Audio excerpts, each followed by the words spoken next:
Salut Fabrice, ce soir on va quitter les pistes de danse, les dance floors pour envoyer du lourd, du heavy metal. Et pour envoyer du lourd, il faut que le courant passe.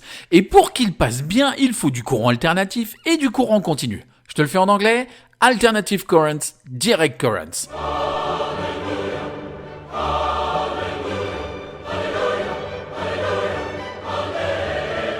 Tu as compris que j'allais te conter l'histoire du groupe australo-britannique AC/DC.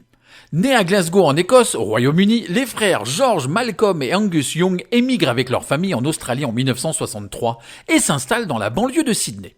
Dans les années 60, George connaît le succès avec les Easy Beats, devenu le groupe australien des 60s le plus connu.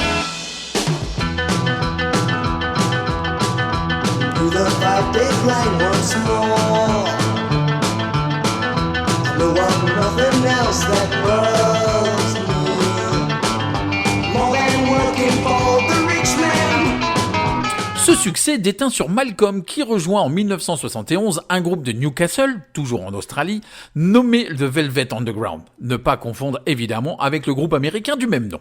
En 1973, Malcolm crée son propre groupe dont il se fait le guitariste rythmique.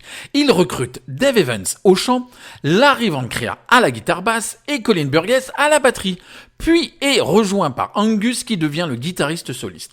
C'est après avoir vu le sigle AC/DC sur un aspirateur que la sœur de Malcolm et d'Angus a l'idée d'adopter le sigle comme nom du groupe. Les frères Young ont estimé que ce nom symboliserait l'énergie brute du groupe. AC/DC se prononce une lettre à la fois, hormis en Australie où le groupe se fait appeler AKDK. Le groupe joue en public pour la première fois dans un club de Sydney du nom de Shakers le 31 décembre 1973. C'est pendant cette période qu'Angus Young adopte son caractéristique uniforme d'écolier comme costume de scène. L'idée vient de sa sœur Margaret. Angus a aussi essayé d'autres costumes comme le déguisement de Spider-Man, de Zorro, de Gorille et même un déguisement de Super Hank, parodie de Superman. Les frères Young jugent Dave Evans comme un chanteur inadapté au groupe, l'estimant mieux calé dans le glam rock du style de Gary Glitter. En septembre 1974, Ronald Belfort Bon Scott, un chanteur expérimenté, né également en Écosse ayant émigré en Australie et ami de George Young, remplace Dave Evans. En novembre la même année, le groupe enregistre son premier album High Voltage. L'enregistrement de l'album prend seulement 10 jours, et il est basé sur des morceaux instrumentaux des frères Young, auxquels Bon Scott a rajouté des paroles. Il sortira en février 1975 uniquement en Australie. En 1975 également, il compose le single It's a Long Way to the Top If You Wanna Rock and Roll, qui devient leur hymne du moment.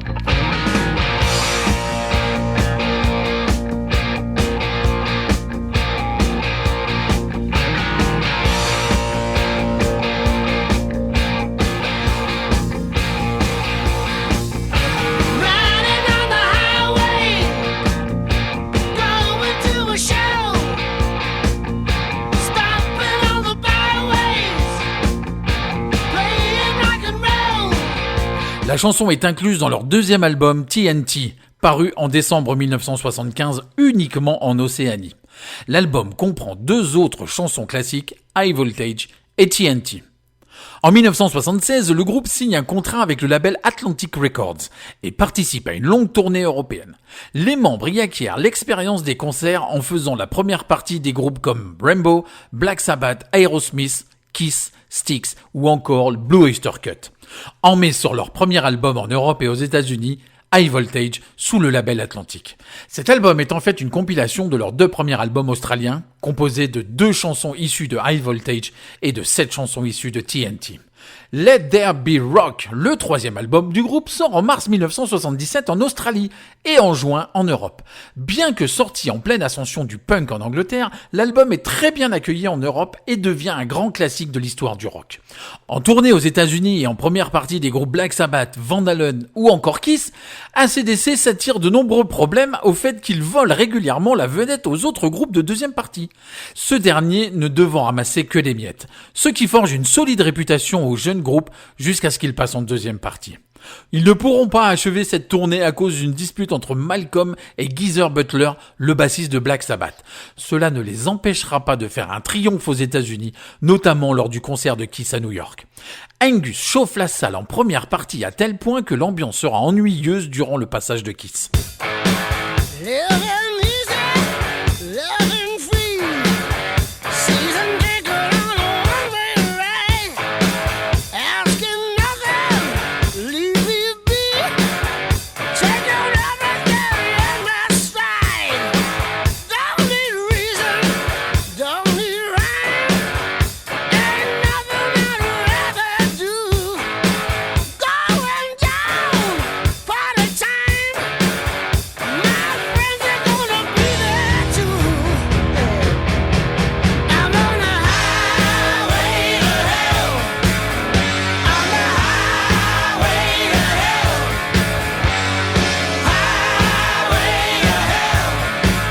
I'm on the highway to hell.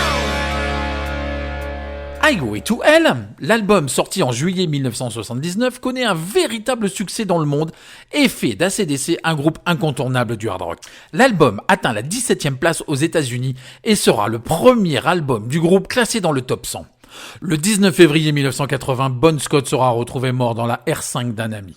L'enquête sera incapable de déterminer la cause première de sa mort. Overdose de drogue, coma éthylique, hypothermie ou étouffement dans ses vomissements. Là où tout aurait pu s'arrêter, le groupe décide de continuer se mettant en quête d'un nouveau chanteur. Brian Johnson, ami de Bon Scott rencontré en 1971, se présente alors à une audition. Il sera retenu de suite. En juillet 1980 sort Back in Black.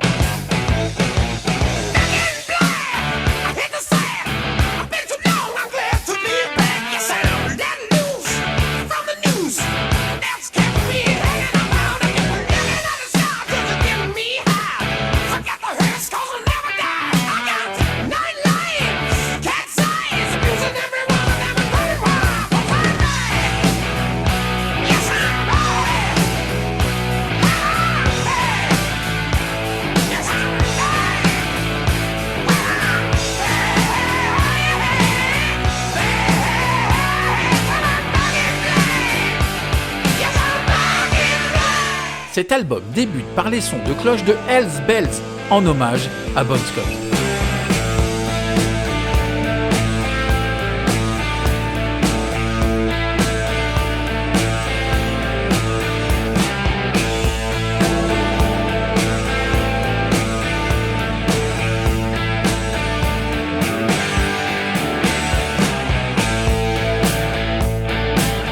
En 2010, Back in Black reste le deuxième album le plus vendu au monde avec plus de 50 millions d'exemplaires.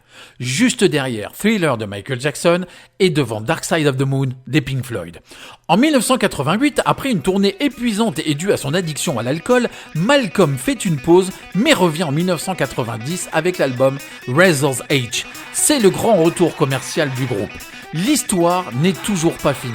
Ce sera pour moi l'occasion de revenir avec ACDC bis, le retour dans une prochaine chronique. On va se quitter avec la piste numéro 1 de l'album Razor's Edge. Je vais te foudroyer ce soir avec les éclairs de Thunderstruck. Allez, salut Fabrice, et à la semaine prochaine.